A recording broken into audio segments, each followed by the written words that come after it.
تقریباً 5,500 سال پہلے کی بات ہے۔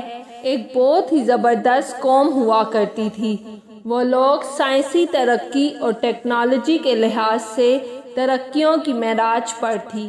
وہ لوگ پہاڑوں کو اس خوبصورت طریقے سے تراش کر مضبوط ترین محلات اور تعمیرات کیا کرتے تھے کہ آج کی سائنس ان کی عقل و دانش پر عش عش کر اٹھے۔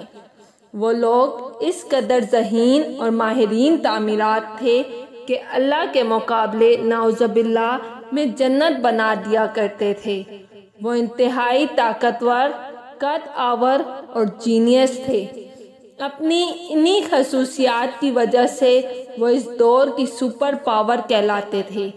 اپنی ترقی، تعمیرات اور خصوصیات کی وجہ سے سرکش ہوتے چلے گئے۔ وہ خدائے وحدہ لا شریک کے وجود سے منکر ہو گئے تھے۔ انبیاء ان کو ہدایت کی بات سمجھاتے تو وہ ان کا مذاق اڑاتے، اذیتیں پہنچاتے، اپنی بستیوں سے تشدد کر کے نکال دیا کرتے۔ وہ خطہ بہت سرسبز و شاداب تھا، لیکن جب ان پر عذاب نازل کرنے کا فیصلہ کر لیا گیا، ان کے ہاں بارشیں روک دی گئی، لیکن وہ پھر بھی باز نہ آئے۔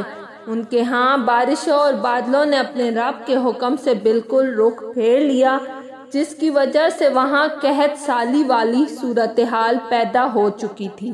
پھر ایک روز انتہائی عجیب و غریب واقعہ رونما ہوا۔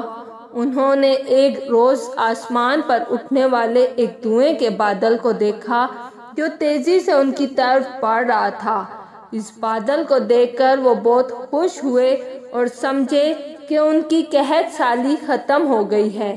یہ بادل خوب برسے گا اور ایک بار پھر ان کے ہاں ہر طرف ہریالی اور سبزے کا دور دورہ ہو جائے گا۔ لیکن یہ بادل قہر برسانے والا تھا۔ یہ وہ بادل نہیں تھا، بلکہ اس بادل نے سوائے ان کے مضبوط مکانات، محلات کے کچھ بھی نہیں چھوڑا تھا۔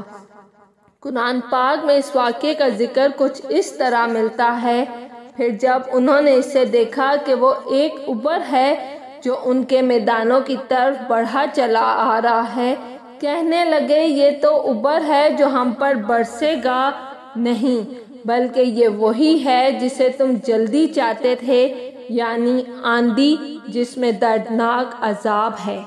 وہ اپنے رب کے حکم سے ہر ایک چیز کو برباد کر دے گی۔ پس وہ صبح کو ایسے ہو گئے کہ سوائے ان کے گھروں کے کچھ نظر نہ آتا تھا۔ ہم اس طرح مجرم لوگوں کو سزا دیا کرتے ہیں۔ اگر آپ کو میری ویڈیو پسند آئی ہے تو لائک اور سبسکرائب لازمی کیجیے گا۔